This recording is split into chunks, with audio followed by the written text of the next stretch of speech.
Welcome to my channel, Custom Scrapbook Design by Christy Stubbs, and welcome to another installment of my Scrappin Saturday series. Once again, I am working with Echo Park's Monster Mash collection. It is still available on my website.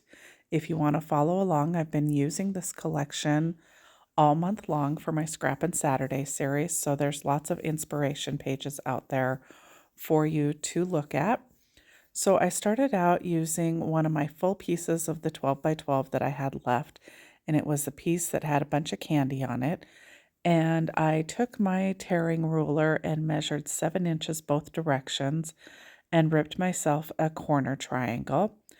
Then I found a scrap of the coordinating solid colored cardstock to go with it. I had some in the purple and some in the orange, so I just ripped some pieces of those to add some layering to the corner.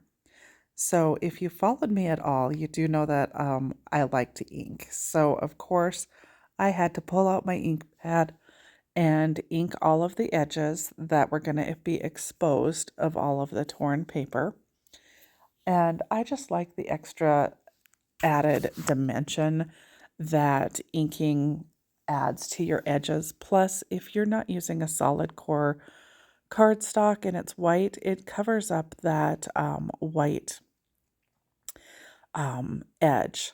So here I'm layering those papers, and you can see that I discovered the solid cardstock pieces that I had cut weren't quite long enough to go edge to edge. So to fix that problem, all I did was pull that corner piece back. So the measuring at the beginning really didn't end up mattering a whole lot because I ended up making them slightly smaller just to make all of my scraps work.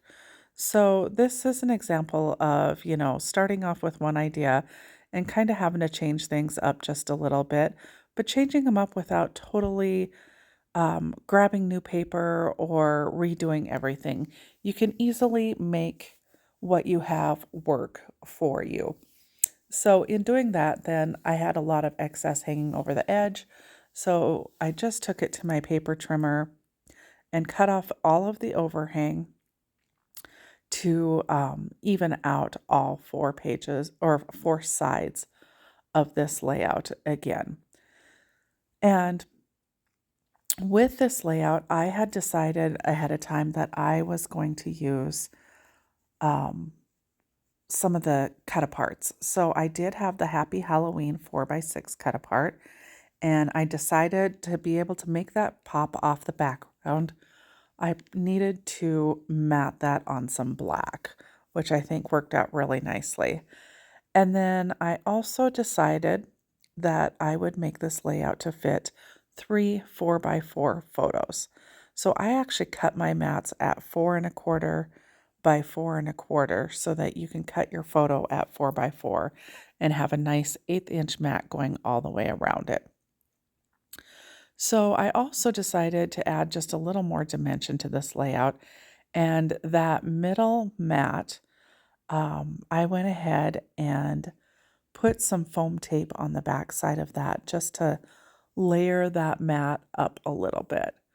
Now, I tend to buy my foam tape at a lot of different places, so I always use my art glitter glue just to ensure that that foam tape is going to stay secure for the life of the layout. So I all went corner to corner with my photo mats, and then the middle one I brought down just a little bit lower and kind of set that from the center.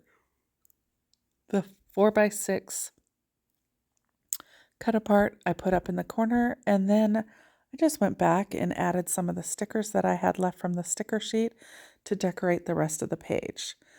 Um, if you aren't following my private page, Create with Christy, on my custom scrapbook Facebook page, please be sure to find it and ask to join. There, I do give more layout inspiration at least once a week. I do a sketch session on Sunday and bring a sketch to life. So I'd love to have you join me. Thanks so much for following along again this Saturday for my Scrappin' Saturday series, and I will see you again soon. Bye for now.